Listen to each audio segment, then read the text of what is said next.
Well, since we're probably in it, check the yes, it's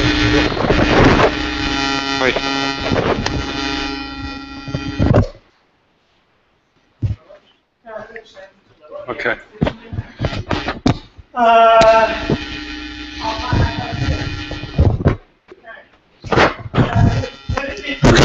Whoops. Later today, we might. I will work on getting this. How do we make people from that up to So, Go. There's a switch on the. I turned it on. You can hear it now, right? Yeah. Yeah, I guess go ahead and start. Hello? Hello? Is this on? Yes. Yes. Okay. Is it on? I pushed it on. It says it's on. Hello? It's on. It's on. Yeah. Okay.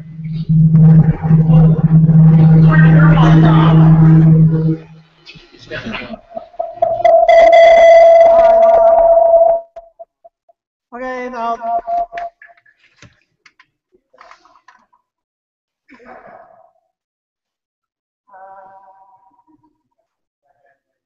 trying to figure out why. That's new. Wait, George fixes the feedback back. James Brannick, who just came on the red eye, drove from Boston to here, and claims that he's still awake. We'll see. James has been involved with multigrid before there was multigrid QCD, and really has brought a lot of technology from the applied math community, and I think we should keep listening to him because he knows more applied math than at least I know by a mile. And it's great that somehow or other he has managed to half change fields, and I guess that's good because we have to half change fields toward him. So anyway, it's great to have him tell us more about multigrid from the math perspective. Is that a good introduction? Okay. I guess I'd like to thank George for putting everything together first. Actually, my first QCDNA meeting was here at Yale. I think that was 2007. So, yeah, 2007, I think. At least that's what it said when I clicked on the website here. So I'm going to assume that's correct. So I just brought up the schedule here, and really my talk is going to be a general overview. It'll be more of a historical perspective. And Matthias and Carsten, who I've been working with some over the years, have been doing a lot of the hard work and developed a lot of the algorithms further from what we did. And so I'm going to introduce some concepts and ideas, and I'd like to just point to what the main difficulties are in designing multi-grid methods for lattice QCD, and what the main ideas were at the time that I started working on this that I think led to the promising results that we'll see in these two talks. So really we have a few hours now of multi-grid, and I should say it's actually quite pleasing for me to be here and see that these talks will be presented. When I started this in my PhD, there had already been a lot of work by Rich and others, I guess in the 80s, right, to apply multi-grid to these systems. And we had some interesting results, I think, for some methods we had been developing independently of the QCD applications. And we started to apply these and, I guess, tune and further develop these for really for solving the Dirac equation or the various discretizations. And, well, it's now 8 years later, and it's great to see that this is still going and that we've had some success. I must admit, initially I was worried that, well, maybe the 2D results I got in my thesis would be all the results we would see. But through a lot of collaboration and hard work by several people even in the room here, it seems like we've made some real progress. So this is the title of the talk, And, well, the outline. And so I'll just talk briefly about solvers and some of the challenges that the QCD systems present. I'll give a brief review of multi-grid iterative solvers and the ideas behind them, really for more standard PDEs. So let's say elliptic PDEs where the kernel or the near kernel is smooth. And then I'll talk about the tools that really allowed us to generalize these methods to the Dirac system. So I thought before I start, it would be good just to mention everybody, at least, or at least a subset of the people who I've worked with on this during my PhD and since. And the people here in red, I think, are the people who are still working hard getting the multi-grid algorithms going.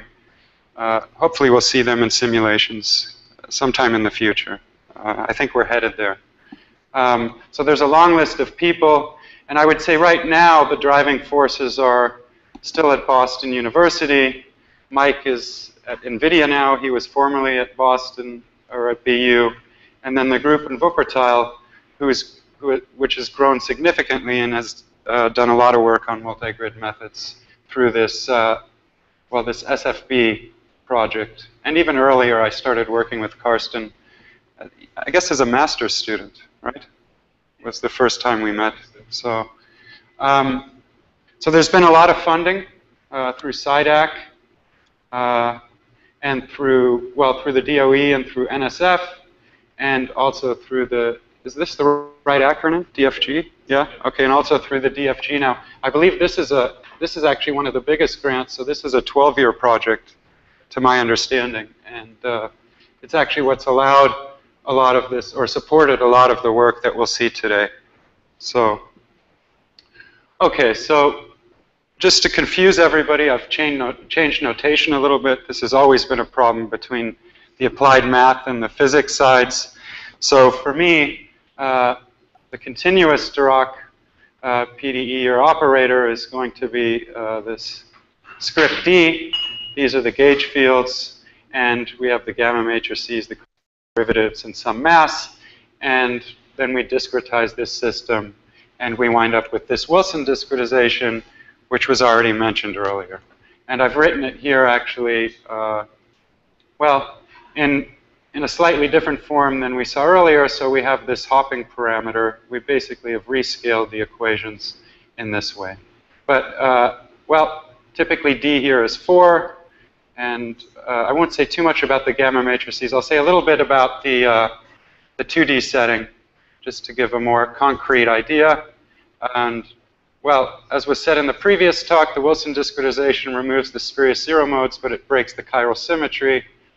However, it's a basic building block of the chiral operators. And so we really started working with Wilson's discretization initially to develop the multi-grid methods. And as we'll see, we've made some progress for the overlap operator. The BU group also applied similar techniques to domain wall. I don't think there's a talk on this in the workshop, but progress has been made on both fronts, and it's quite exciting, at least for me. So here's the operator, or the matrix, and just a few points to make. So of course, it's a very large system. This was mentioned. And the main issue really with iterative solvers in general is that, well, the matrix becomes very ill-conditioned for realistic choices of the mass parameter, and essentially the condition number blows up as the mass parameter goes to relevant values. And as a result, performance of Krylov methods, standalone Krylov methods, degrade as this kappa goes to a kappa critical, where beyond this point, essentially, the matrix becomes indefinite. And so the goal was to eliminate this critical slowing down that happens when the mass or the minimum eigenvalue goes to 0. And the techniques that we explored were multi-level methods. So I would say, in my mind, as an applied mathematician, having worked on multi-grid for a long time, I would say in some sense, a multi-scale algorithm is necessary to get an optimal method for any kind of non-trivial problem. And so this was our belief then. It's still my belief now. And we've managed to get quite nice results. So this is the 2D Dirac-Wilson matrix, which is what we worked on. Originally, I've wrote it in block spin form here. We have the gamma matrices. There's only 2 spin components. The gauge field is U1. And we can write it in this way. Here, A is the gauge Laplacian, and B is somehow a discrete covariant gradient, let's say. And so we have this block structure, and this is nice and actually allows one to do a lot of analysis, which I think we'll see in the next 2 talks. Really, what this shows is that this is a saddle point system, and it relates this to a lot of other problems where multigrid and various techniques have been applied. So for example, in computational fluid dynamics, one arrives at a similar block structure where the diagonal blocks are, let's say, Hermitian or symmetric positive definite, and then these off-diagonal blocks are discrete gradients. And of course, here in QCD, things get much more complicated. So there's an important symmetry of the Wilson matrix, and that's this gamma 5 symmetry, which I've just written here in this form, and I've defined gamma 5 here. So gamma 5 is just the product of these gamma matrices, and of course, this depends on the number of spins, and for the 2D model I just showed, there's 2. So this tells us, for example, that we have this relationship for the eigenvalues, and also that we get this Q here is maximally indefinite. This is a plot of the spectrum of Q, well, for some small 2-dimensional problem. And the origin is here, so what we see is the eigenvalues are negative and positive, and they approach the origin. And for harder problems, they're very close to the origin.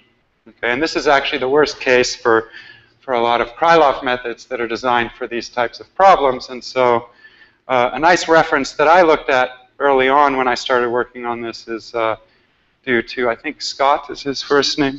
Steve? Okay, and he worked with Tony, I believe, in Edinburgh, right? So this was a great reference for me. So, okay, one thing you can do to help with this ill conditioning is an odd-even preconditioning, and the idea here is to label the points odd or even. I prefer really red or black, but I got these slides from Andreas Fromer, so we'll stick with green. If you write the matrix, let me go to a previous slide.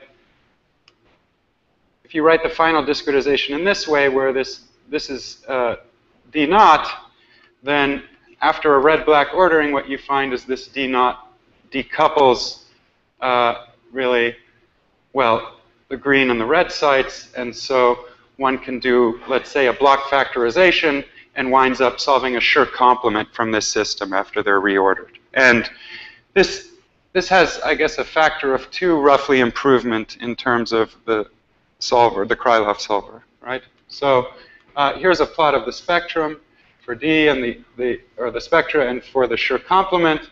And what we see is really that indeed let's say, well, the spectrum shrinks quite a bit, and as a result, the performance of Krylov methods improves substantially. Nonetheless, this is still a very hard problem to solve, and so again, I would argue that multi-level methods are needed here in order to get an effective solver. I'll actually give results for both, well, the original system and the odd-even reduced or preconditioned system later on. So what you're looking at here then are the near kernel components, or the eigenvectors associated with small eigenvalues of the 2D system, and this is the real and the imaginary parts for, I believe, I guess I didn't write down what value of beta, but a beta which leads to a fairly random distribution of the discrete gauge fields, which are these exponentiated A's that came in the continuous equations. And what we see is that the near kernel is highly oscillatory. And this is the main problem really in designing multigrid methods for solving this system. So multigrid originally was designed for the Poisson equation, where the near kernel is the constant, let's say, assuming appropriate boundary conditions. And we can see here that the near kernel is, well, not even near the constant locally. And for this reason, constant preserving or the classical methods completely failed. And this observation led to a lot of work in the 80s, or I guess in the 90s, by, well, Rich and others to develop more robust and more advanced multi-grid methods to try and handle the Dirac PDE or the various discretizations. And I guess the dates are labeled in red because really the adaptive methods that we're using now were first mentioned or really first proposed just in about 2000 or 2001. So these methods didn't exist yet then. And I would say generally that the works here advanced both the multi-grid field and as well as QCD. However, in terms of critical slowing down, I think the results were not good enough yet. And so here's a typical example, I think, of what these works led to. And so what we see here is a free field. So this is really when the gauge fields are identically 1. And this is for beta equals 3, so some fairly rough configuration of the gauge fields. And we have the masses here. And what we're doing then is we're shifting the system so that it becomes more and more ill-conditioned. And we see the performance of Jacobi, that's in diamond, conjugate gradient without a preconditioner, a multi-grid V cycle, and then a W cycle. And, well, for the free field, we see that at least the V cycle and the W cycle methods scale optimally. Even CG is working quite well here. And I've heard many people say that CG is nearly optimal for this system, or in certain sense, CG performs a lot better for the Dirac equation than for the types of PDEs that multi-grid was originally developed for. I guess the more interesting case here, the realistic case, is when the gauge fields are, well, no longer constant, and in some sense, there's little correlation between neighboring gauge fields. And now what we see is as we bring this mass down to a realistic value, the problem is becoming more and more ill-conditioned. Even the multi-grid V and W cycles, the costs are exploding. And this is the phenomena that's referred to as critical slowing down. So as the mass is approaching this critical value, the number of iterations is blowing up. And the idea we had was to try and eliminate this critical slowing down with another variant of multi-grid. So before I go into the adaptive and bootstrap methods, I just wanted to give a basic idea of what multi-grid does. And so this is an example here that you saw also in the previous slides for the Poisson equation. So what we start out with is some initial approximation. It's an iterative method, and that gives us the following oscillatory error. And then we apply some smoothing, let's say a Gauss-Seidel or a Jacobi iteration, and after several steps, what we find is that locally, the oscillatory error has been removed, and what's left is smooth with respect to the lattice or mesh spacing at the fine scale. We then see that, well, since the error is now smooth, we can represent it with fewer degrees of freedom, and so we can actually eliminate the error by using a coarse grid, and that's the idea behind multi-grid. We represent the equations using fewer degrees of freedom, which is the picture here, and then an important observation is that the error here, which appeared smooth, now at least appears somewhat oscillatory on the coarse grid, and so we can apply relaxation again, and then we can recurse to even coarser levels until we reach some point where the problem is small enough that we can solve directly, okay? Or at least an iterative method is very efficient. We then solve for the correction here, we interpolate that back up using some prolongation operator, and eventually we correct the solution at the finest level, and this is what we call a multi-grid V cycle, okay? And so we'd like to develop such a strategy for the various discretizations of the Dirac equation. So just to summarize then, there's various types of multi-grid methods, and perhaps the most efficient which are also the least robust, are the geometric multigrid methods. These are the ones that were first developed. And these are highly specialized for PDEs. So they rediscretize on coarse grids. They use, let's say, the finite element spaces to construct the interpolation and restriction operators. And they allow one to prove rigorously the optimality of the method. And typically,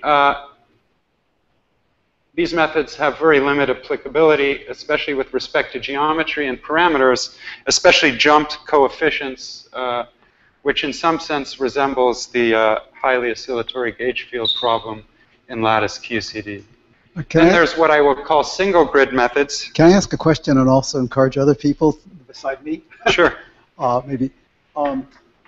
In what sense, because this is going to relate to something I'm going to try to discuss tomorrow, in what sense do they use a finite element space in these geometric things? What do you mean by that? Well, you know exactly what the coarse subspaces are. You know how to treat the error on coarser levels. You know what the interpolation should be, right? So if you have basis functions on the fine mesh, and then let's say you double the mesh spacing, then you have basis functions for that finite element space, and you can use that as your basis on the coarser mesh. So you know all the components of the algorithm from the discretization. So you start with a fine mesh, and you define the operator with that finite elements on that mesh, and then you go to a coarse mesh, and then you introduce finite elements on that to redefine the operator? You rediscretize. You rediscretize. So you don't actually, okay, so you actually find the new operator through the finite element method. Right. And you have control over the complexity, you know exactly. And this helps you prove also how convergence takes place? Well, the difficulty in AMG theory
So there are two main tools. We have a smoother, which I'll denote by M, and then we have some coarse space, which is related to a prolongation or interpolation operator, and the restriction operator, which I'll denote by R. So then given this initial guess, a single iteration of a two-grid method is just a smoothing. So we compute the residual, we apply approximate inverse, we update the solution. This gives us, well, an approximate solution. Then we restrict the residual. We solve the error equation on the coarser grid. This is just the restriction of the residual. And then we update the solution on the finer grid by interpolating this solution we found on the coarse grid back up. And in order to make this a multi-level method, of course, we'll recurse on this equation here. So we'll apply the same two-grid method to solve this error equation. And applying that recursively leads to a multi-grid method. And I should mention, oftentimes we use the Scalarican product to define the coarse level matrix. And if the matrix is Hermitian positive definite, one can show that taking R to be the Hermitian conjugate of P is optimal in the energy norm, which is what is of interest in multi-grid convergence theory. So the theory, well, rests on this error propagation matrix for the two-grid method. And what we have here is the coarse grid correction. I've just written this as an orthogonal projection onto the range of P. And then we have the error propagation matrix for the smoother here. And given this two-grid method, we can actually say exactly what the convergence rate is in the energy norm. It's 1 minus 1 over this constant k of p, where k of p is this quantity here. So we can compute the two-grid convergence rate exactly, at least for small enough problems, if we can find the soup here. And m tilde is what is referred to as a symmetrized smoother. So really, this is just a symmetrization of this cycle so that it's symmetric in the energy norm, and that allows one to get, well, this estimate. And I would still say it's an estimate because it assumes that the initial guess is a linear combination of all of the eigenmodes of the original matrix. If some of the low modes, let's say, were not in this initial guess, then this would be an upper bound. Okay? So if you look at this quantity here, the error propagation matrix, you can think of at least 3 different ways of constructing a multi-grid method. And one is to fix interpolation. That's actually what geometric multi-grid does. It says, okay, I have, let's say, a finite element space. The interpolation and restriction will come from the finite element basis, and then construct a suitable smoother. And for example, a line smoother for anisotropic problems. Okay? Or for a fixed smoother, one can optimize the choice of interpolation. And really, that's what the algebraic methods do, or the adaptive algebraic methods. And these are the types of methods we've been using for QCD. And more generally, one can use measures of both of these, or the suitability of both of these, to simultaneously construct both. I should say there's been very little work in the algebraic setting for adaptively constructing the smoother. This is still a wide open topic. So just getting into the theory a little bit to motivate why we want to represent the near kernel on the coarse grid.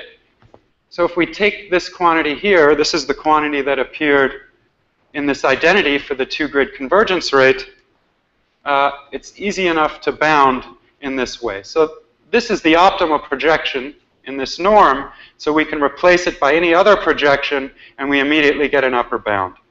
And so m tilde we drop, and then we just have the L2 projection here, still in the same norm. And then if we assume that m tilde is spectrally equivalent, let's say, to the norm of the matrix we're given times the identity, then, of course, we get this last inequality with the spectral equivalence constants that come from this assumption. So what is the point here? So ideally, what we'd like to do is we'd like to construct interpolation to minimize this quantity. If we do that, then that will give us the best convergence rate possible for a given problem. Okay? However, this quantity is, well, it's nonlinear, and it's too difficult to compute with in practice. And so what we do instead is we take an upper bound, and then we work with this upper bound, and now there's numerous techniques to construct interpolation so that this is bounded. And if this is bounded, then we get two-grid convergence. So as I said, pi here is the L2 projection. So let's just think a minute about what this means. So this is the L2 projection onto the range of P, and this is just the energy norm of V. So for small eigenvectors of D, this denominator will be very small, and this means that interpolation has to be very accurate so that the numerator is small and we get a nice bound. And so this weak approximation property really tells us that we have to preserve the near kernel on coarse grids in order to get an optimal two-grid and eventually an optimal multi-grid method. So this is really the main theoretical result that drives the AMG methodology. Is that clear? Or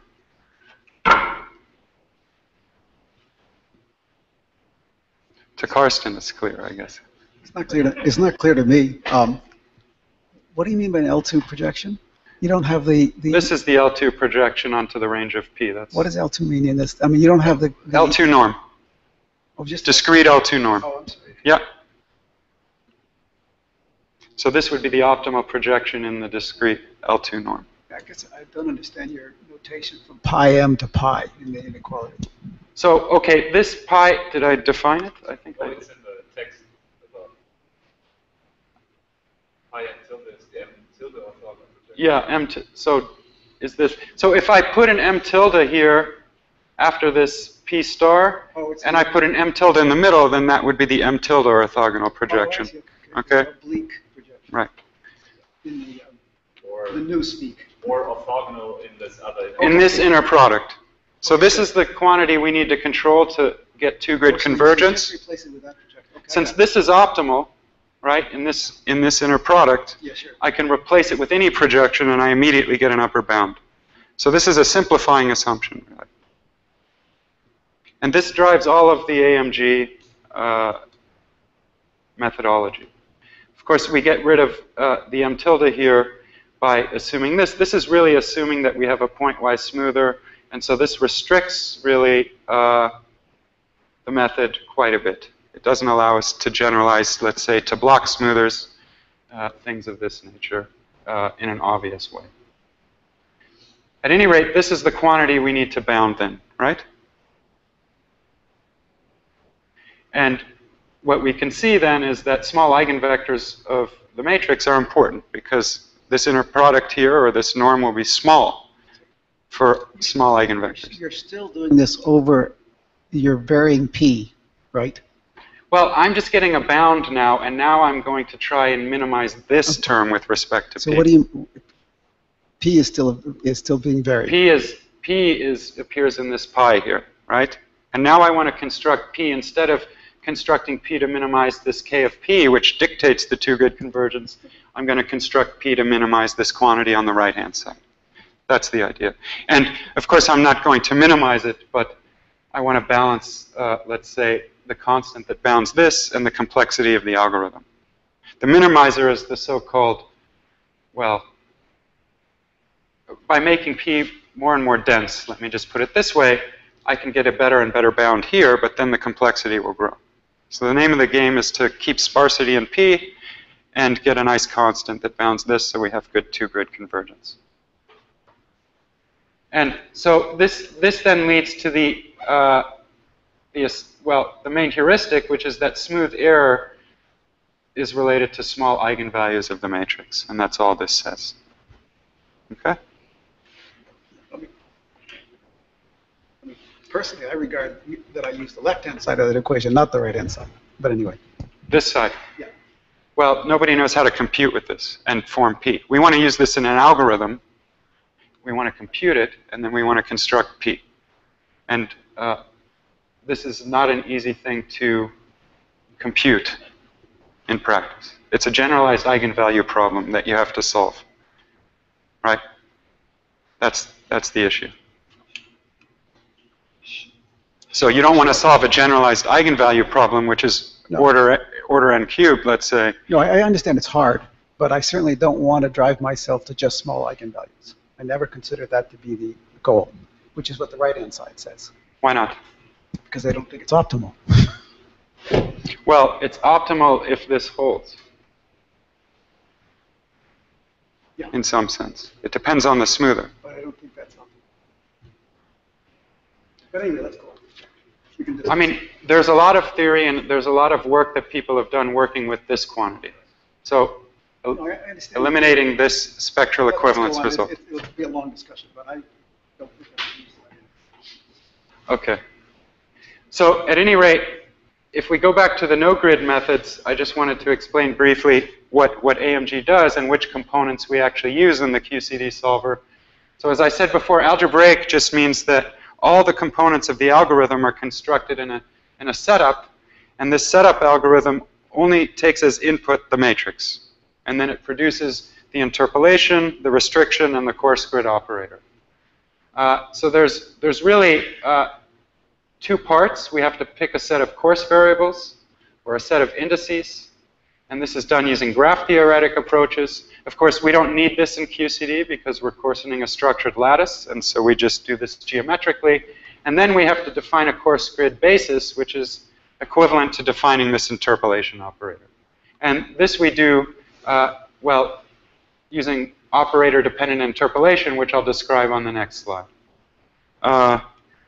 And of course, because all of this is done level by level recursively, it turns out that the multi-level theory for algebraic or no-grid methods is very difficult. And maybe surprisingly to some of you, there's still no proof of, an optimality proof of AMG for Poisson equation on unstructured grids.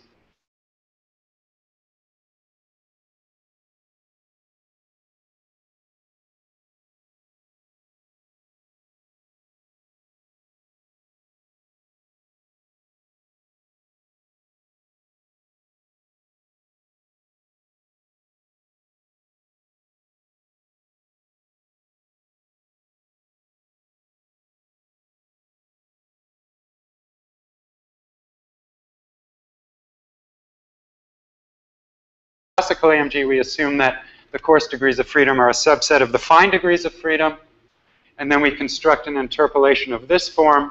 This just means that the error at coarse points is brought up for the correction directly, and then the error at the fine points is some linear combination of the error at the coarse points.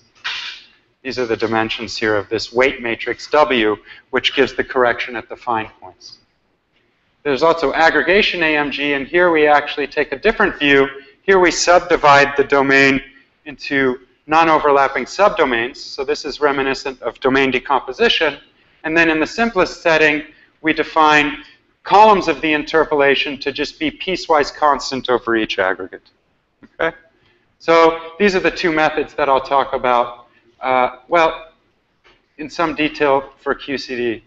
And there's an additional step that can be done for aggregation because this typically leads to an unstable basis, and multi-level convergence degrades due to that. And one can apply a smoothing step to the prolongation operator, this piecewise constant, where this tau is chosen so that the Galerkin coarse grid operator, where R is equal to, let's say, the Hermitian conjugate transpose of interpolation, so that this coarse grid operator, let's say, has minimal condition number over all choices of this parameter tau. And as I said earlier, typically for PDEs, we use a constant preserving interpolation, and you can see that here. So this will have in its range exactly, or the span of the columns of P will exactly recover the constant vector. Okay? And for that reason, such a method will fail for the QCD systems. So here are some of the challenges. The systems are nearly singular. I mentioned that. So for realistic choices of the mass, we have a highly ill-conditioned problem. It's non-Hermitian and positive real or Hermitian and maximally indefinite, depending on which form we're working with. Not only is the near kernel oscillatory, but it's unknown since it's evolving in the Monte Carlo. And so there's no closed formula for computing the near kernel. And typically, at least in 4 dimensions, there's a large near kernel. So we need to get, let's say, roughly 20 near kernel components to get a suitable solver. And this depends on the topology of the gauge field. So what's needed is a method that can approximate several arbitrary kernel components. It can extract the components from the algebraic problem, and then it automatically constructs the course level basis. And this is the idea behind adaptive and bootstrap methods. So in the aggregation setting, it's perhaps easiest to understand. What we do is we construct this matrix X consisting of the near kernel vectors. Then we have some aggregates, where in QCD these aggregates come from just partitioning the regular lattice. And then we take these near kernel components and we break them up over the aggregates. So we take, well, over the first aggregate, we take, let's say, only these components are only supported there, and the rest of these basis functions are equal to 0, and we do a similar thing over each aggregate. The nice thing about this, then, is that we can take a QR decomposition locally for each of these, and we can eliminate the redundancy that we might have locally from this global near kernel basis. In the end, we construct P such that, well, this holds, and such that really these basis vectors, or these near kernel components, are represented exactly in the range of P. And then afterwards, we could apply some smoothing, as I mentioned earlier. This will typically ruin this third property here, but only slightly, since for most, or at least for the types of smoothers we're using, if these vectors are in the kernel of the matrix, they're in the near kernel of the smoother as well. Okay, so now we have a method for constructing interpolation given the basis vectors, or the near kernel vectors. The question is, how do we find these vectors in QCD? As I said, these are unknown, and so we have to compute these. And so the idea in adaptive AMG, which is different from the bootstrap method that we developed later on, is we just iterate on the problem. So one way to compute near kernel components of a given matrix is to use the power method. Okay? And really what we do is we iterate on the homogeneous system, and then we look at really, we iterate until this quantity here stops increasing. And if this norm is large, then we recalibrate interpolation based on the component that comes from this iteration. So we're just applying the current solver, or if you like, the relaxation step, the relaxation to the homogeneous system, and this is the corresponding error propagation iteration. The reason I use B here instead of M is because, well, once we have a hierarchy, so here we can only do relaxation. We don't have a multi-level hierarchy yet, but once we have a hierarchy, then we can use the multi-level hierarchy itself to improve these vectors. And that's the idea behind adaptive AMG, or multi-grid methods that we're using. The problem with this framework is that it computes one of these vectors that we build into interpolation in each adaptive step, which means if we need 20, we're going to apply 20 of these V or 20 of these W cycles, and each time we do that, we're going to increase, well, we're going to add that vector to the space, and then we're going to recompute interpolation and the coarse grid operators on all the levels. So this is a very expensive method. It computes one vector at a time, it recalibrates interpolation, and well, and then it computes the next vector. In a sense, it's safe in that it's allowing the method to tell you what it's not handling efficiently. But it comes at a significant setup cost. And nonetheless, neglecting the setup cost, we developed this method, I guess in about 2008. That's when this first paper came out. And here we were working with the normal equations. And so here we used an adaptive V4-4 cycle with a Gauss-Seidel smoother, which we can do since this is a Hermitian positive definite system. And well, as I said, previously found error components are quickly reduced, and new error is rich in unresolved components. We then build them into the solver. We use the SA framework since this is a Hermitian positive definite system, and we took regular geometric blocks. So here's a picture, and what you see really is the residual versus the number of iterations, and what these different colors are. So this is each adaptive step. So this is the convergence, let's say, of relaxation by itself. We're just applying relaxation, and as you'd expect, after several iterations, it slows down, and essentially it's not reducing the residual whatsoever. Okay? And this is the motivation, of course, behind introducing a coarse space. So the vector that comes from applying relaxation in this step is then built into the coarse space, and that leads to the next method, which, well, is given by this, well, the red line here. So now we have a multi-level method with one near-kernel component built in that was constructed adaptively. We then apply the method that comes from, well, this iteration to the homogeneous system. That gives us another vector which we build in, and we see, again, improved convergence. So as we add vectors from this adaptive process, we see the convergence is getting better and better. And this stalling here is because, I guess, in the end, we were solving a non-zero right-hand side, so we're running into machine precision issues. Nonetheless, we have somehow uniform behavior. So as we enrich the space with this adaptive process, the method's getting better and better. And of course, then the question is, where do we stop, right? So how many vectors do we want to compute? Because each one of these comes at some significant cost. So here are some results in terms of the critical slowing down. And so what you're looking at now are basically the performance of CG. Let's see, what are the black? Oh, the Q's here are different topological charges. So Q equals 4 and Q equals 0. So we're comparing CG and multi-grid preconditioned CG for a topological charge of 0 for the black lines, and 4, well, for the green. And then the corresponding results in blue and red here. And so this is the number of applications of D star D needed to reduce the relative residual by 10 to the minus 8. And, well, here are the parameters of the problem. So this is, again, from this PRL paper that I mentioned earlier. But these were our first promising initial results after we started working together on this problem. Can I ask? Yeah.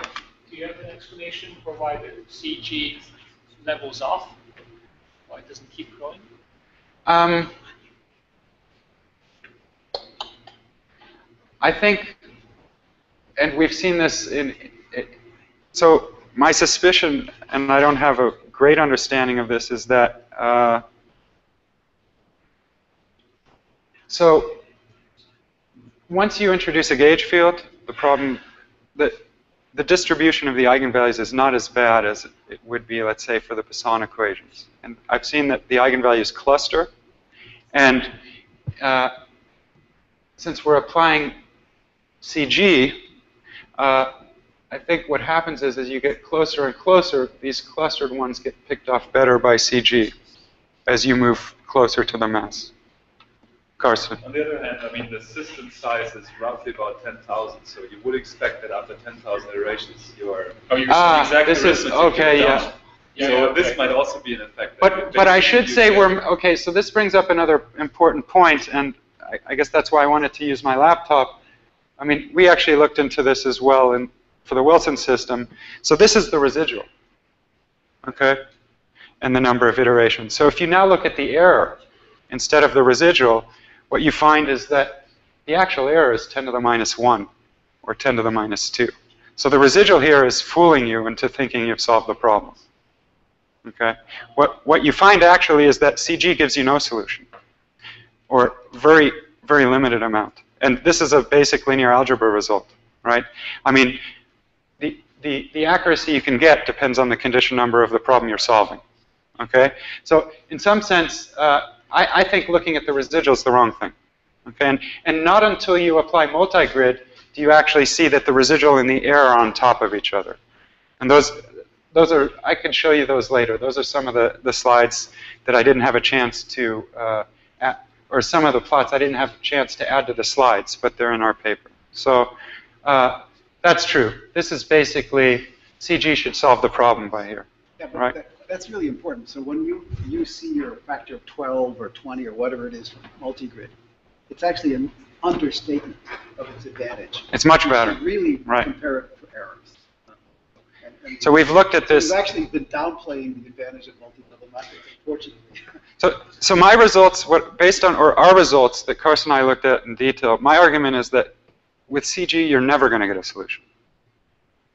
Okay, and I've had this discussion with Mike, and I didn't quite understand his response. Somehow he said that in QCD you're interested in the residuals, not the errors. No. And so, What I said was, oh, there he is. Hello, Mike. What else do we say about Mike? and what I said was the certain observables and requires use a different measure of convergence, use a different residual for the small condition. It's a certain type of physics we're looking at. Okay. And so I generally completely agree with you. Okay. I'm just arguing with the sequence. Just for the sake of argument.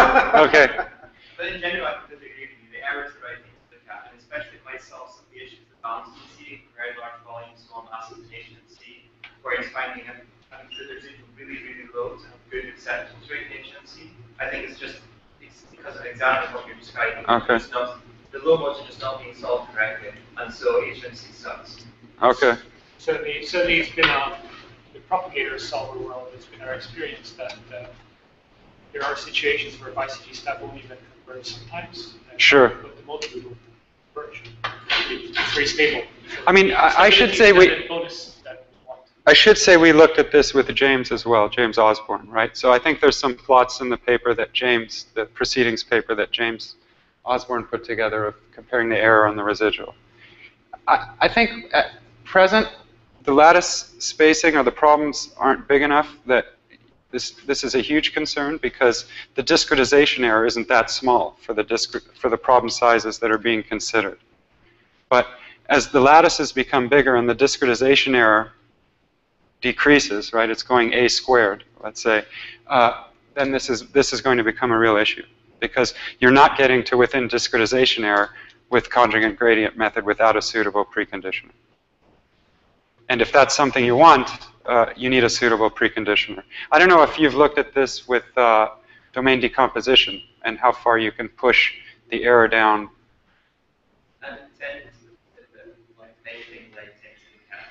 Okay. Okay. So you're right, Rich. I think that the statement is that if you compare residuals, we're getting some speed ups and they're nice, but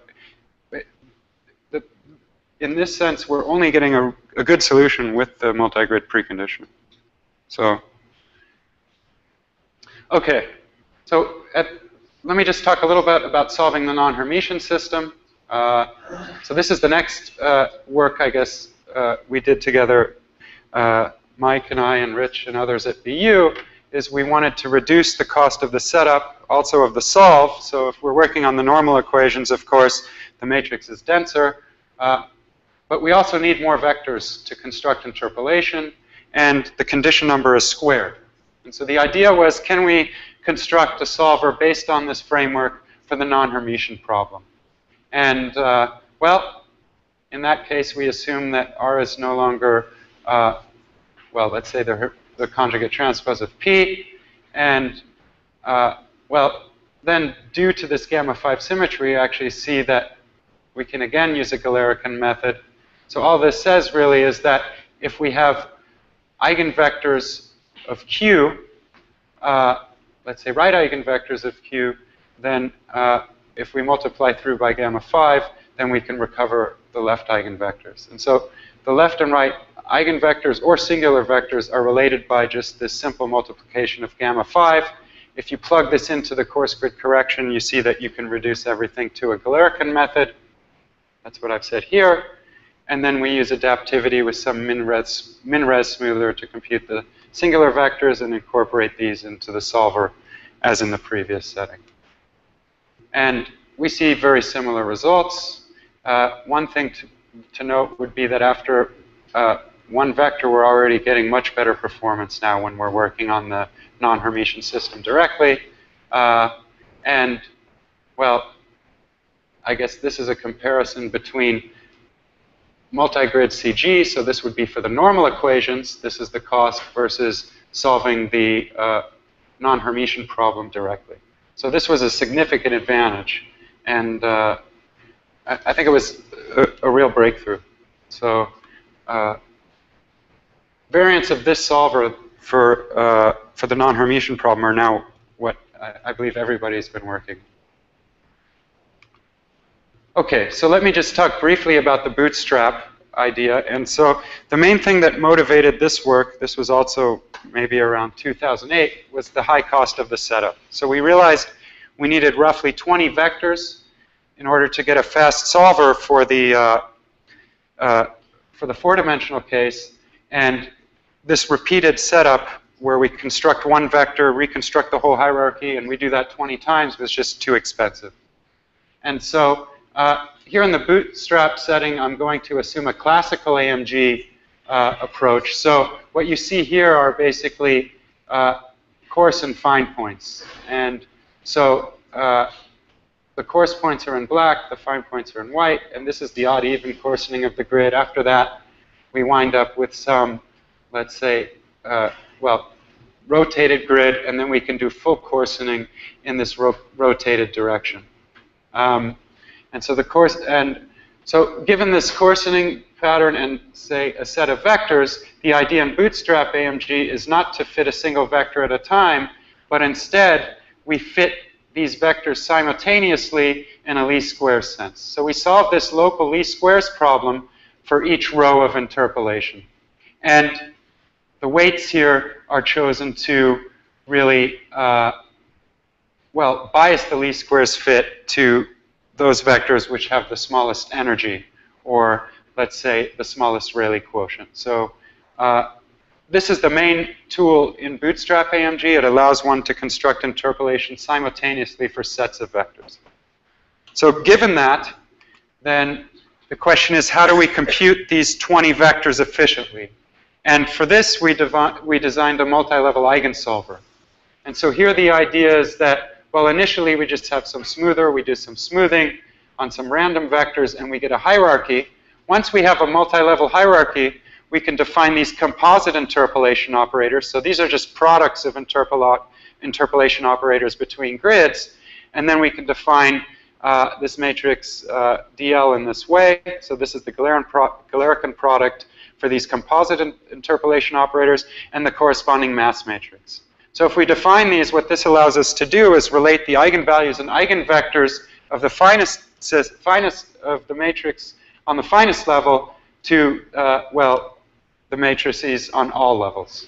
So what does this say? It says that, well, if this composite interpolation operator times some coefficients on level L gives us an eigenvector on the finest level of D, then we'll get the same eigenvalue on the coarse grid if we include this mass matrix.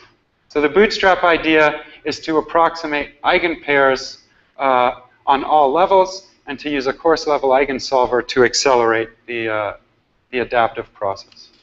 So how does that work? Here's just a cartoon of the algorithm.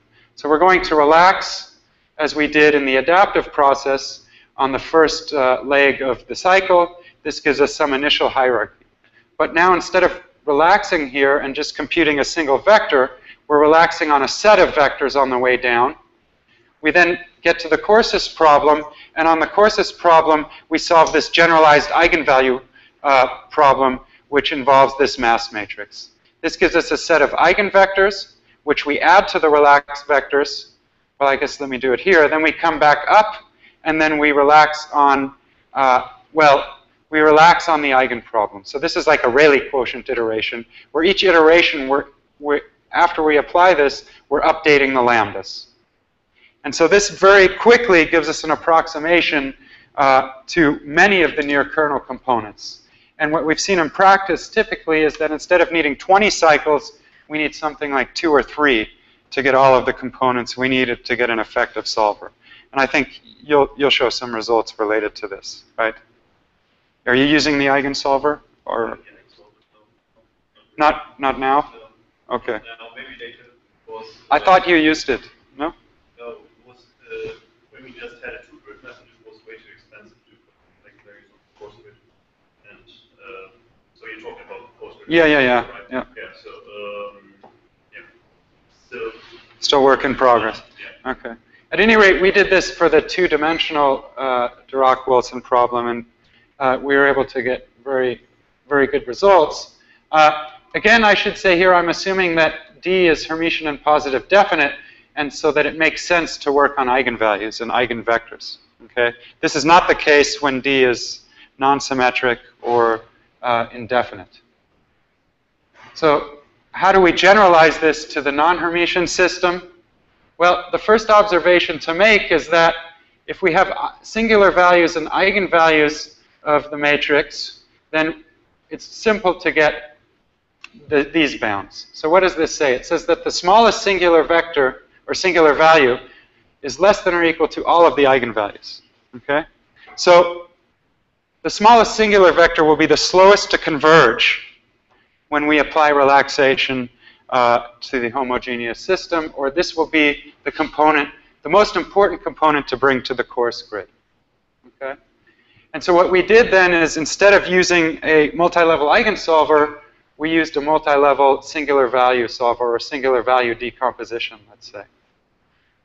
The nice thing about this is that we can again reduce this to solving a symmetric eigenvalue problem by just looking at this 2x2 block structure. So in effect, the method doesn't change at all. Now we're just working on this symmetric indefinite eigenvalue problem of twice the size. Okay? And then we can take the singular values, let's say, after we compute them from here, the corresponding right and left singular vectors, and we can build restriction and interpolation using the least squares process based on that. So now we need two mass matrices. I guess that's the only other thing to note. But everything goes through. So I should say this, I'm lying a little bit, because this gives us a bound from below only with respect to the first singular value. Okay? And what's not clear is that after we build the singular vector with the minimal singular value into this space, do we want to go after the second smallest singular value, or a small eigenvalue after that? Okay? And it's easy to cook up examples where, if you look at the Rayleigh quotients, the near kernel component, the smallest, is corresponding to the smallest singular value, but then the second smallest corresponds to the second smallest eigenvalue. Okay? So somehow there's a mix of eigenvalues, singular values that we need to build in, or the corresponding vectors that we need to build into the coarse space. And this is something we still don't completely understand. So this is work in progress. Nonetheless, well, I was going to show results from, how much time do I have? Is it? Well, I was trying to figure this out. I mean, we're getting a little over time, but on the other hand, we have a fairly relaxed afternoon, so unless people are really hungry, let's just eat into the lunch a little bit, okay? I'm basically done. I have one more slide. No, yeah, don't speed up. I think it's really nice to do this slowly. So, do it, and we don't have to have lunch. We can delay the lunch a little bit. Afternoon's not crowded. I should say, let me go to this slide then, and then I'll come back to the results for this bootstrap SVD case. These are results that are kind of a hybrid method that I guess Mike and I looked at a long time ago now. And so we used the aggregation approach here, but we built up many vectors starting with the first leg of the V cycle. That was the idea, right? And what you're looking at now is basically, so the red line here is the setup cost, okay? Then you're looking at CG in black, and then you're looking at multi-grid, GCR in green. And so this line here really is, I guess, the break-even point, okay? But what we see is, starting from this choice of the mass, the setup is now costing less than 1 CG solve, okay? And if you remember earlier, I said that initially we were taking 2 I would say even 3 to 4 CG solves just to do the setup. So combining this bootstrap process, even in this aggregation setting, gave us a significant speed up. This wasn't really bootstrap here. This wasn't doing like the minimization. Right, that's what I was saying. We're not using the least squares, but we're using the idea. So there's 2 ideas for bootstrap. One is to use least squares to fit many vectors at once, and the other is to compute many vectors each iteration. Right? Okay. We just said to compute many vectors wasn't really bootstrap. This is where the idea came from. Let me put it this way. In the aggregation setting, it was unclear because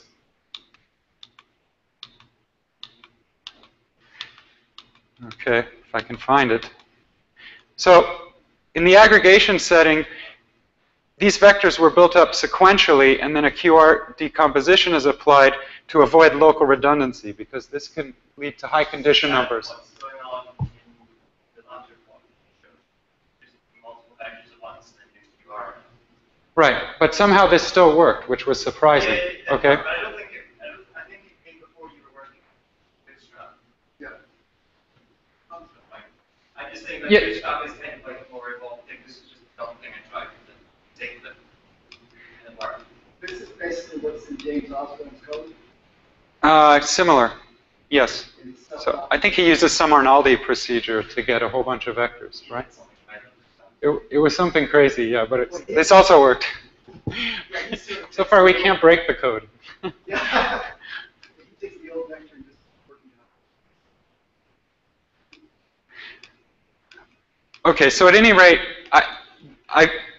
regardless of, let's say, the motivation, I do view this as kind of a combination of the old method and then the new method. Because really, to me, the bootstrap idea is to work on several vectors simultaneously, and the least squares is just a tool that allows you to do that and sort these vectors out. So, okay? Okay, so this is just a summary then. I think we've made significant progress, especially for the Dirac-Wilson system, and Matthias will give some nice numerical results. And we've started to extend these ideas to, well, chiral models. I'll leave this out for now.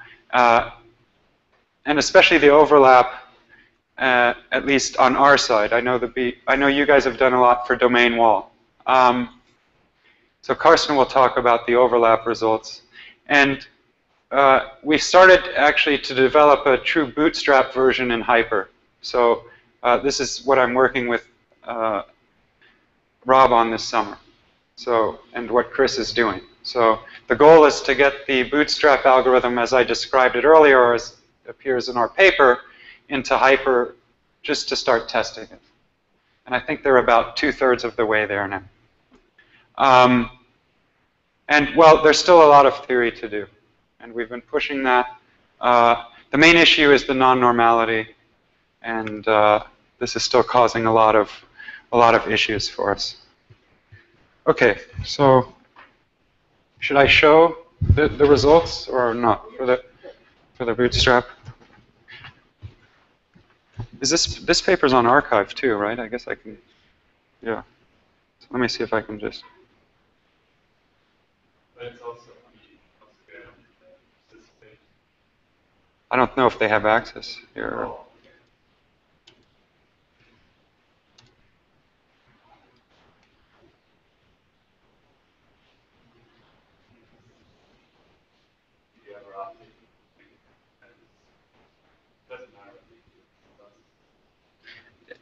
Yeah, good question.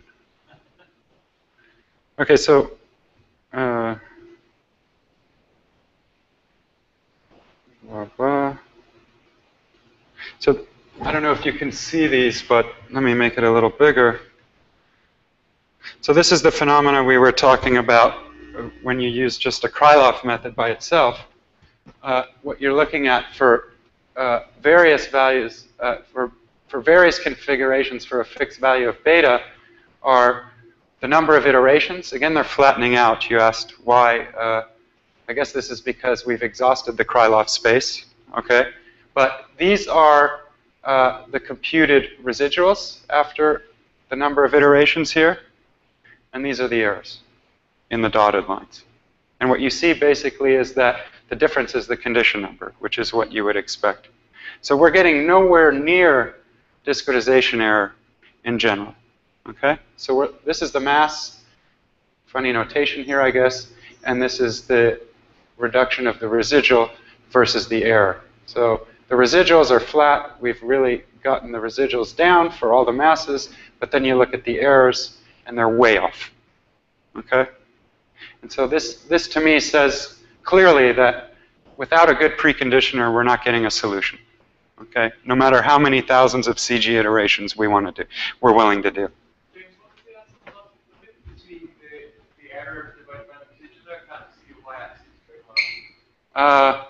So this is like 10, this is 10 to the minus 8 here, and this is like 10 to the minus 1 or 10 to the minus 2. We're getting no accuracy, and we're talking about, this is between 1,000 and 10,000 iterations for a 128 squared problem. I mean, or is it might be even smaller. No, 128, and beta equals 6. So we're getting 1 or 2 digits after something like between 1 and 10,000 iterations. So CG In the error, right? CG is not converging at all, you said. Well, in the residual, it's fooling you. It said, I solved the problem, Converging means right? getting the error down. Yeah. But probably the shifts, I mean, the shifts are very This is very ill-conditioned, right? So this is the minimal eigenvalue, so 10 to the minus 7. Really define what's physical in this model. This basically shifted the real part of the smallest eigenvalue. It's actually Right. on the far left of this plot. It's only 10 to the minus 7 away from the imaginary axis. So it's, I don't know. It's not, I don't know where is realistic, because but even here, I mean, they're never on, right? This is, what, 10 to the minus 1. right. So, I mean, even there, we're not getting... Yeah, so my worry is that every so often when we're doing hybrid Monte Carlo, we can get a very, very, very ill-conditioned system. Does this mean that sometime our hybrid Monte Carlo is just failing? Yes, Balint? I believe that's exactly what it means. It means, I don't know if it's failing. I mean, I don't know if getting Well, I mean, every a so very often we can inaccurate get a very solution singular means failing. system, and we were testing residual. Well, your energy calculation might be wrong. Your energy calculation is wrong. There's no way the metropolis set objectives to get the wrong. Right, so I guess if it happens within the trajectory, then you find at the end that you screwed up and it doesn't matter. So it's... Not necessarily, because if it was only the molecular dynamics forces that were messed up, then you could maybe get a big delta H and you reject it and say, I'm happy. Yeah. But if the energy calculation also gets screwed up, you get much higher accuracy, then the equilibrium distribution you're submitting is wrong. Right. Yeah. Yeah, okay, this actually is something we put off to the discussion at the end of the day, but as I said privately to somebody, So these Lucier are, was worrying a lot about this accept reject when you get to bigger lattices. Yeah.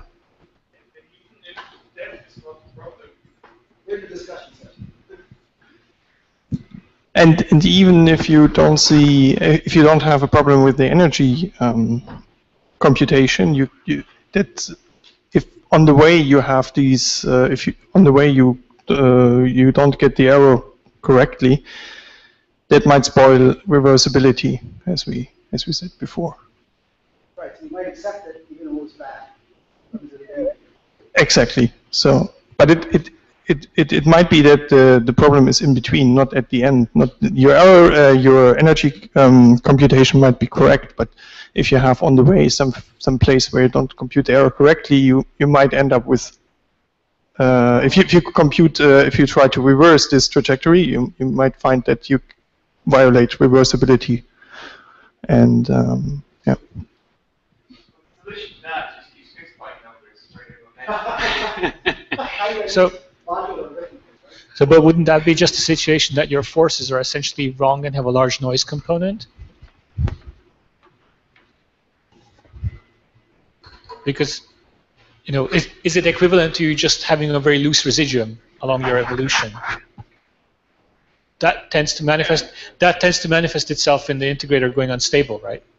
So at least that you typically would catch if your energy calculations acceptable, because you'd have a large delta H in that case. So just Typically. let me make one final comment, maybe, and then I'll stop. But so this is the multi-grid performance, and we used a CatSmart smoother here, mainly because we wanted some stationary method, and we wanted to see what the convergence rates were. In some sense, I wouldn't say we've removed divergence altogether. We still see it occasionally, but the method is very stable. So this is the convergence rate without a preconditioner. Just, right? Yeah, or without a Krylov method. These are the number of Krylov iterations. And now you see basically that the error and the residuals are just right on top of each other. Okay, and this was the goal of the paper really for us, and so this really tells you the effectiveness of the solver right here, right? I mean, in some sense, the preconditioning is perfect. So anyways, yeah, I'll stop there. Okay.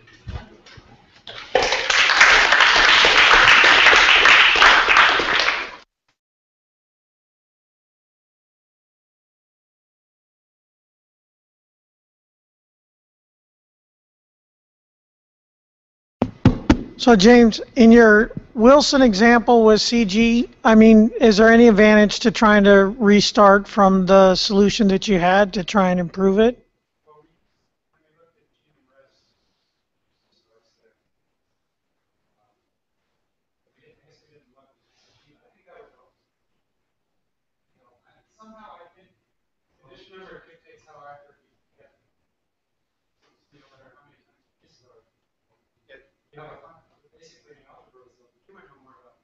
It's just how far you can go is just basically a product of how many digits decision you want to solve and multiply by the condition number.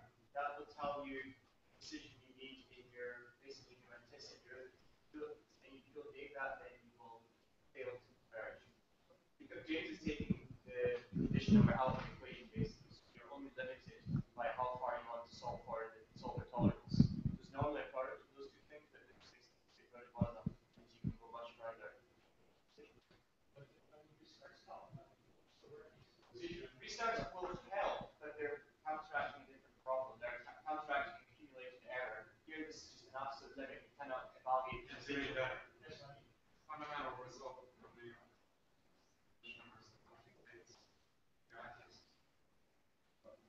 is the worst state problem in a sense, but the Krylov subspace method obtains the worst state problem.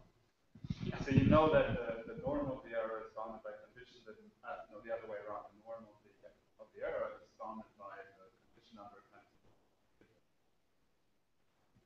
Okay. I mean, this is an upper bound, but your Krylov subspace method typically attains this upper bound because what's left over after your 10,000 iterations is exactly an error which looks like sort of like a combination of the eigenvectors, the smallest eigenvalues. And now if you hit them with your operator, they look very small because they're multiplied by these small eigenvalues, which kind of fakes your small residual, even though your error is large. And this is sort of exactly what the multi-grid method kind of goes with, because you solve exactly this subspace very accurately on the course grid, and this is why you can expect to have such a better behavior with respect to us. Okay.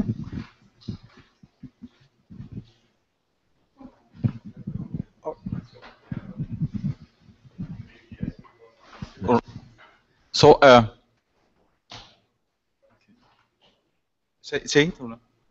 say the question or no?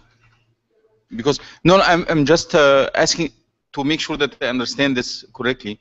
That we're saying that in the case of multigrid, that you can achieve the low error that you're looking for, regardless of the condition number of the matrix, while in the Krylov method like CG, you actually can't. Or because you look at the residual looks small, but the reality is the error is large. Is that correct understanding? I'm just making sure that I understand this. The residual is the error times the eigenvalue, right? So when the eigenvalue is 0, the residual is 0 for that component, even if it's totally wrong, right? Yeah, that's right. No, yeah, that's right, because multi-grid takes. Yeah. Yeah, multi-grid doesn't have this problem. Yeah.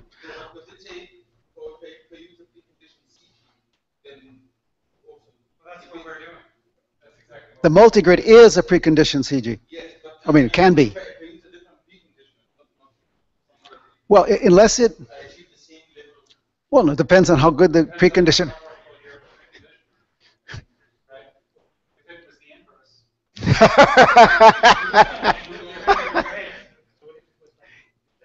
Yeah. By the way, as yeah. Yes, that's right. That's right. We can discuss it more. By the way, I just thought since so just before you go, so I was going to make one small remark. Just before, since Hyper was mentioned and Rob Falgood, who's been involved a lot, there is a SIDAC project which Andrew Polchinski's been working hard on. I just want to make sure that people know, to basically make sure that Hyper can take our lattice QCD Dirac operators and work on them. And this is a, yeah. Yeah, well, you know, it's a work in progress, but I mean, this is part of something which the DOE wants us to do very badly. So Hyper should be a playground for exploring some bizarre new methods which we might not have the fortitude to explore within our own software. So, I mean, this is something which is open to anybody. I mean, you don't have to be an American to use Hyper, right? You can download it, right? So I'm hoping that Hyper will become a kind of interesting playground. The good news, I don't expect people to run QCD in Hyper, but Hyper does run on big parallel machines. So what it does is it allows you to try some new thing and then scale it up and run it on a BGQ or whatever, okay? So very large problems, right? So there is this sort of avenue of investigation of exotic multigrid within Hyper, but what it does need is people to use it and force Hyper to be upgraded to the point where it can actually deal with the kind of preconditioning that we have. And only it's not entirely there, but if there's more people who want to do it, then the pressure will be to make it more useful. So I mean, and as I say, Andrew Polchinski and Chris Schroeder have really worked very hard on that with Rob Falgood. So it's a unused capability which I think we should have. Anyway, next one. Okay, good. Matthias will tell us where multi-grid is really going with domain decomposition. That's fantastic. Thank you.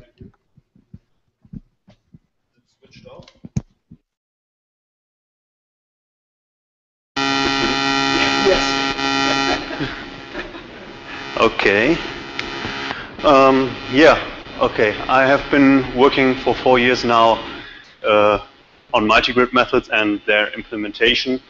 We have implemented a code for solving the Wilson-Dirac equation. Maybe, I have no idea if somebody is going to use it in practice, but at least we were able to convince some people that multi-grid is the way to go for, so to say. And, well, I'm buzzing. What?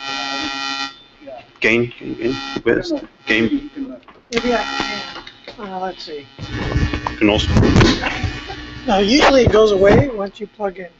Okay. Okay. Almost. Lower? Yeah. No. Well, then there are only 2 spots to clip it anymore.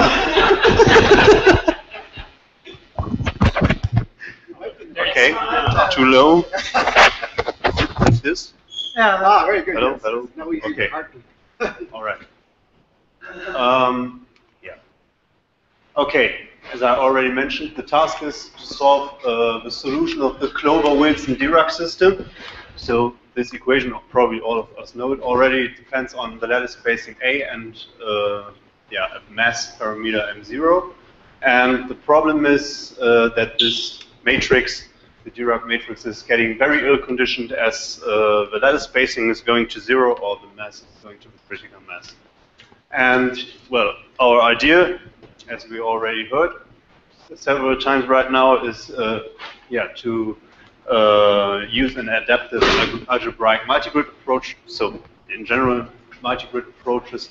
And, yes, for yeah, a basic two-grid error propagator for new steps of post-smoothing can be given like this here. So we have, first of all, the error propagator of, let's start from the right-hand side, because when you multiply it with a vector, first of all, the right operator is acting on it. So this is the coarse grid correction here, and considering an error E, the error is then multiplied with the Dirac operator, so we get the residual, and then this residual is projected down to a coarse space.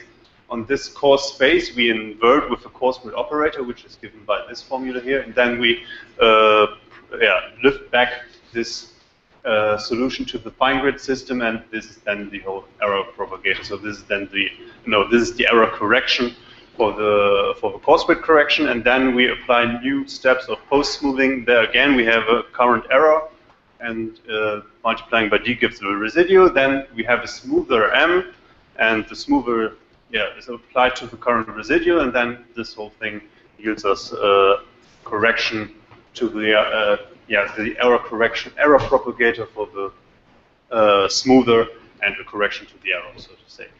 Okay, and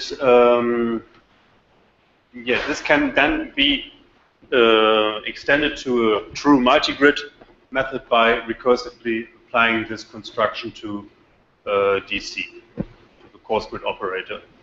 What we have to do now is to define the interpolation P and the smoother M.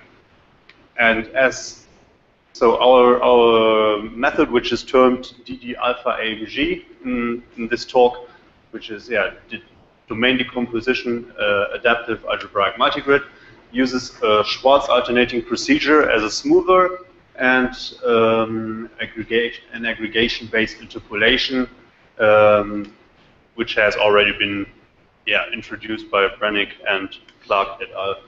In 2010. And let's start. Let's briefly motivate why we are using these components together. So the smoother, which has this error propagator, is working well on the high modes, but the low modes remain. We can see this here in this plot for a small 4 to the 4 Wilson Dirac operator. And here on the left-hand side, we have the error propagator of the smoother multiplied with an eigenvector divided by the norm of the eigenvector. And here on the x-axis, we have the number of the eigenvalue lambda I, and they are sorted by magnitude. So here we have the small eigenvalues, and here we have the large ones. And we see that error components belonging to large eigenvectors are damped very well, while error components belonging to small eigenvalues remain. Okay. And now looking at the coarse grid correction, we see here the same thing for the coarse grid correction, the same plot. We have here the error propagator for coarse grid correction, and here the eigenvalues again, and we see that here the coarse grid correction damps the error components to small eigenvalues very well, but the large ones somehow remain. And then by combining these two methods with these two ingredients, we see then that we get an overall damping factor of here 0.6, a bit more than 0.6, 0.7. So all eigenvector error components are damped well by this method. And this is the motivation why to use these two ingredients together for multi-grid method. Okay, so I briefly explained the Schwarz alternating procedure, yes? So the SAP is not guaranteed to converge, right? Yeah, so that's true. So have you seen cases for divergence on some? Well, let's say for true configurations, I mean for configurations coming from simulations, I have not seen that. I have been looking at this, but if you have artificial cases where you shift the spectrum very, very close to the imaginary axis, but you still have only positive eigenvalues, real parts, it can happen. And also for this plot, there is actually some very, very small eigenvalue. Yeah, the smallest eigenvalue is slightly above 1, actually, but we can't see it here. And I don't want to comment always on that, of course. That was going to be my next question. Yeah. Hopefully it's over on the... Yes. Some, they're on the left. Yeah. That can happen, but no, we... sorry? You still get smoothing even when yeah, even though we still get smoothing, so still using it in a multi-grid method makes sense. Yeah. Okay, so yeah, let me briefly introduce the Schwarz alternating procedure. So we have a two-color decomposition of L. We have blocks with white and green blocks, and yeah, they are ordered in odd-even fashion. And then we have canonical injections, which just inject a block into the whole space, and block restrictions, which are given like this here. So we just restrict the Dirac operator to each of the block and cut off the neighbor couplings looking out of going out of the blocks. And then we have block inverses defined like this here. So these are then the block inverses of these operators, and then acting on the whole space, so to say. And then we can easily define, describe the algorithm, the SAP algorithm, by this here. So we, for new iterations of the smoother, we compute the current residual. Then we solve on all green blocks, and these blocks are decoupled, so we can do this in parallel. And then we again correct the residual, and then we solve on all the white blocks, and they are also decoupled. So this is a parallelly consistent method. So you're still taking the values from the other blocks, right? Just within the residual update. I mean, You only have computation, the residual update. yeah, here you have. But then why do you break it up into red and black blocks? If you're Because you can decouple them. Now you can solve all green blocks independently. Because they only need values from the white block. Well, that was my question. Are you taking values from the white blocks? Yeah, of course. Implicitly in the residual. Because the residual on the green boundary depends on white points. But once you have calculated the residual on the green points, you can calculate everything on green points only. Once you have the residual updated, you never actually need values from white blocks when you calculate the green blocks.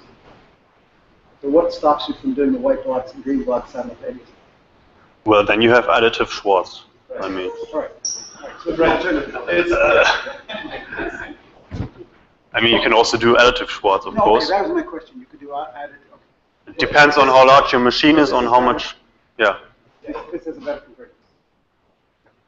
Well, you can get something between a factor of 1.5 and 2 by using, this alternating thing. But of course, if you have a large parallel machine and then you have blocks, just like 4 to the 4 blocks, and you just want to have 4 to the 4 local ladders, because you have such a parallel machine and want to use it as much as possible, then you just do additive Schwarz maybe. But yeah. Doesn't have to be the case always. So. Okay. Any more questions about Schwarz methods?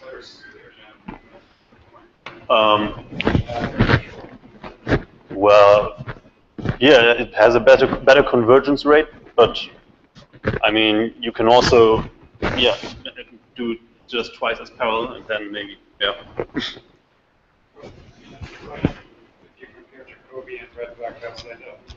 Yeah. If you're waiting for Jacobi, you might not get any smooth. Okay, yeah. So, but just in practice, I didn't see that additive Schwarz doesn't work. So. I haven't seen a video. Yeah. I haven't seen a comparison before. There's quite amount of things with it because you have one machine. You have not seen. Not seen. All right. Okay. Specifically in the context of just for a standalone conditioner, but not Yeah. there's nothing in terms of comparison with the other. Actually, yes, yeah. It's very conventional. Yeah. Yeah. So I don't know if fine tuning or not. So within our framework, it is actually not a big problem. So, I mean, it's all implemented. Actually, we could do it, and yeah. Especially if you're interested in walk-up time in the end, and you can actually invest a factor of 2 and just more smooth, basically. So it's not clear what. Yeah. And that brings up the. I was thinking of the multiple problems definitely being the more energy saving algorithm. Sure. But it's not probably not the fastest time solution. No, it depends on It several. depends on the machine. Yeah, on the machine. Yeah. If flops are for free, maybe then yeah, then you can just do twice as much smoothing. Yeah, yeah. Even that, then you can still thinking about some not necessarily parallel consistent method, but like yeah, just doing multiplicative Schwartz on each process, and yeah, something like that. Does your framework allow you to do overlap? Well, I had some old code which was allowing it, but not anymore. I also tried that, but in 4 dimensions, if you start overlapping blocks, the overhead caused by overlap is really big. So I've just been using some kind of more general purpose architectures, and there it's not beneficial. So on GPUs maybe it's again beneficial. I have no idea, but yeah. I'll talk about that tomorrow. Okay. Yeah, but on some general purpose machine, it doesn't make sense as far as I have seen it. I think overlapping additive is more compelling, perhaps. Makes additive more compelling. It's less compelling than multiple, but I think it's more compelling for additive. Okay. Maybe I have no idea. Maybe yeah. Okay. Okay, and the other component is the aggregation-based interpolation, and we define aggregates again with a domain decomposition. So yeah, we have already heard by James about the aggregation actually, but I will briefly repeat that.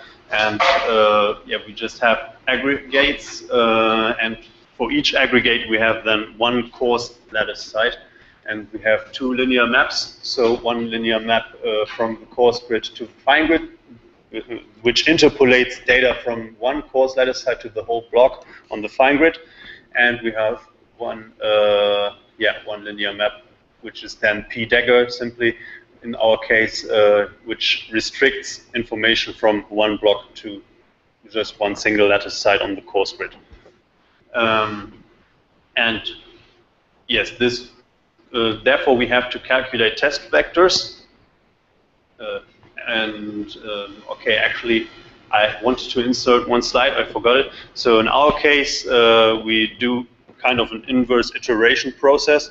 So we just have a set of random test vectors initially, 20 let's say, and they are random, and then we just smooth on each test vector. But so we want to solve the linear system with the right-hand side, which is then this random test vector. Then we apply the smoother in order to just very inaccurately solve this system, just like 2 smoothing steps or whatever, and this we do with all the test vectors, and then we have some smoothed test vectors, and this is our first set of test vectors to build the first interpolation and the first multi-grid hierarchy.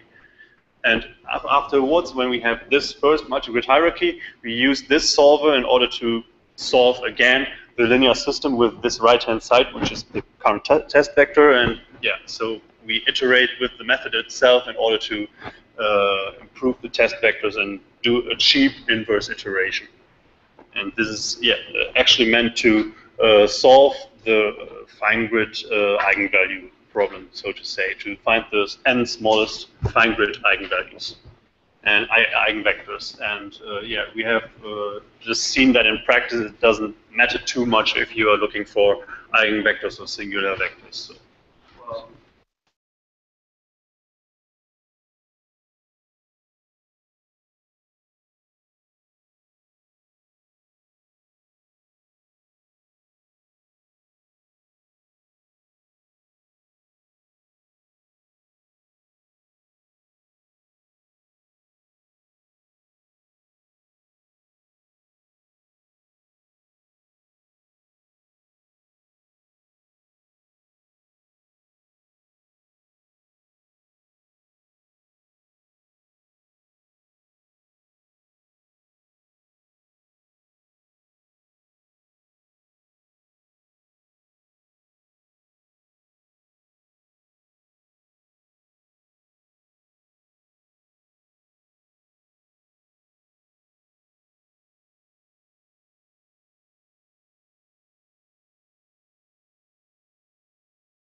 The figures there. What is your right-hand side in those things? What was the system that you were actually solving? What was the right-hand side? Was it a point source? Right. So in HMC, it's not a point source, so you have to reconsider that. Yeah. When I don't.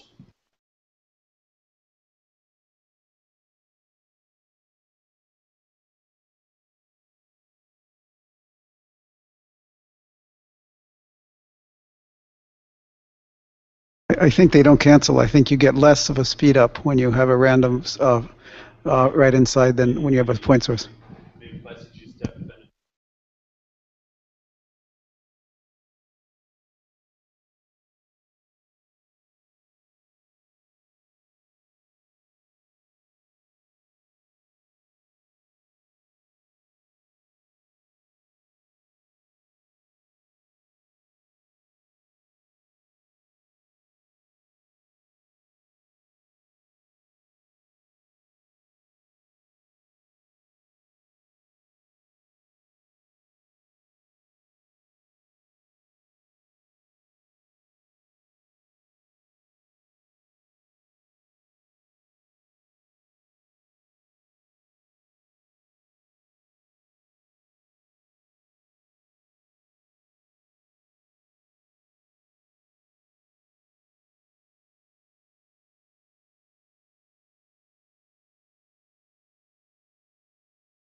saying for several years that inexact deflation and multigrid are not equivalent. No, they And are there and some people have been making them equivalent, which I think is a very bad confusion, right? Yes.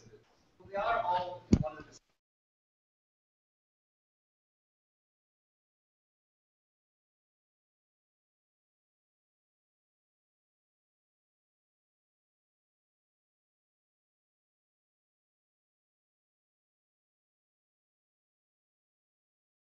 it's additive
Thank you. On the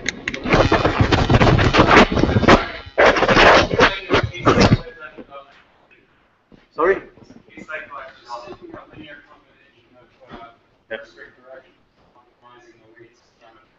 Yeah, but you can just say using again GMRES and precondition it with the next. Yeah, if you do non-linear, so you're doing a non-linear case. Okay. I didn't understand what that was either.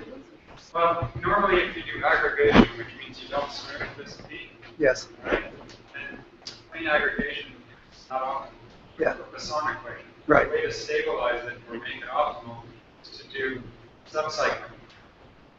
Like W cycles. And then you can weight the subcycles differently.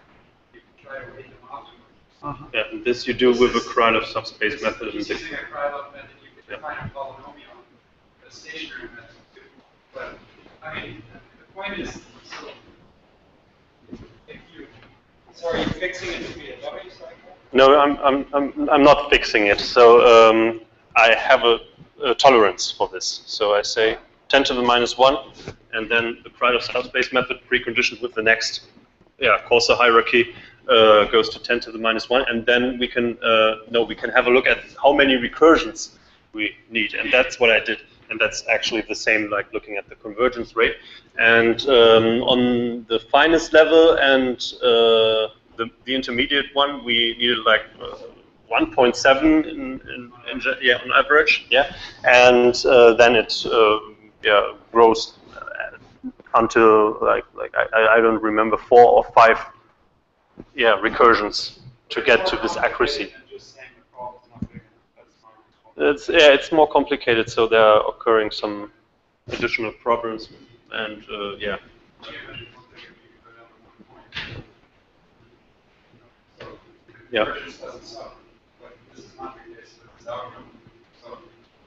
So you say the third level didn't help convergence. It only the fourth. The fourth level did. Yeah. So the No, I'm not worried about timings. I'm worried about convergence. Yeah. So what's the statement on convergence? Yeah. So the convergence gets worse with a fourth level. Yeah. So that's So yeah. So I at least. If I want to have a certain accuracy on the third level, I have to do more V cycles from the third to the fourth level to get this accuracy than I had to do it before for the second level.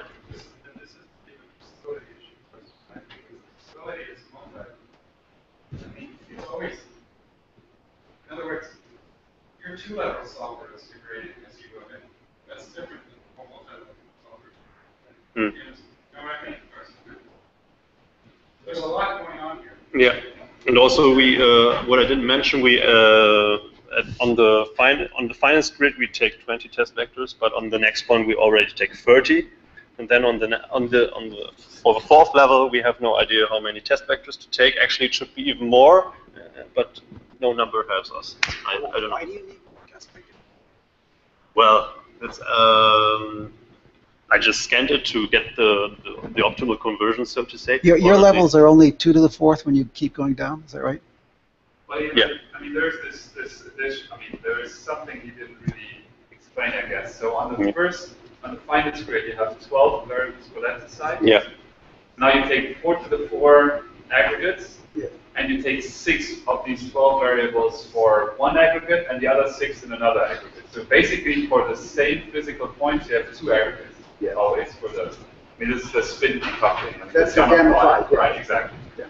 So now you have a factor of coarsening of 4 to the 4 times 6 to 20, right? Yeah. To 40. Yeah. I mean, 40. Yeah. 40. No. We got the factor times 2. 6, it's 20. Yeah, times 6 to 20. All right. Right. Times 6. And afterwards, you have now 2 to the 4 times 20 to whatever, to 20 or 30. And Yeah, 30. I mean, yeah. It's roughly the same, I guess. 30 is. Well, why not take 4 to the 4th the next time then? Because it's well. Yeah, then you just coarsen too much because you just don't have this blow up from 12 variables to 40. And also you had before that you had these small these small SU3 matrices, and then you get 40 by 40 matrices from that. So yeah, this is then much more costly. These evaluating the I'm hopping sorry, choice. it looks just the reverse to me. I would go 4 to the 4th precisely because I don't have these. Yeah. I mean, it's much better to keep coarsening at the same rate. I don't understand it. Yeah, but of course, also then you don't keep it to the same rate, because before that you had these 12 lattice, these 12 variables per lattice site, and then you have 40 afterwards. So it's also not the same coarsening. And it's just, I mean, it was just a matter of of finding the fastest method, and that's why we stick to 2 to the 4 later on. You think it's better? I mean, it was just faster in wartime, but yeah, and also in.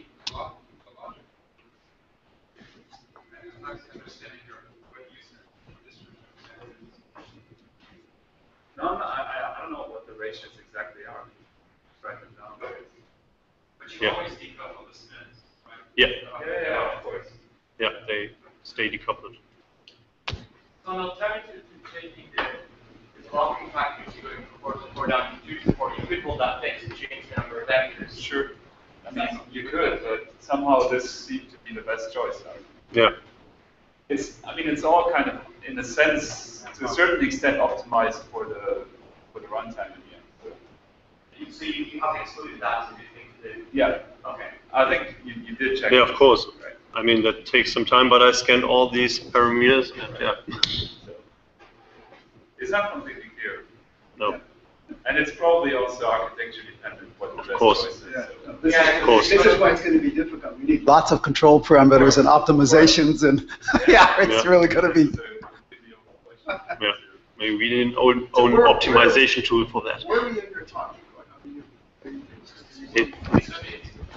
I mean, it's not that long anymore. Yeah, but it's nice if we have some discussion on that. I'm totally in favor. I just want to make sure you're under control. Yeah. It's all good. Okay. Okay, and we have some comparison to the Boston and Boulder AMG. So, which you are incorporated, and Mike Clark was at least. Oh, Mike Clark, yeah. Is still, I don't know. Oh, yeah, sure. But okay, but virtual. Yeah, but not. I don't know.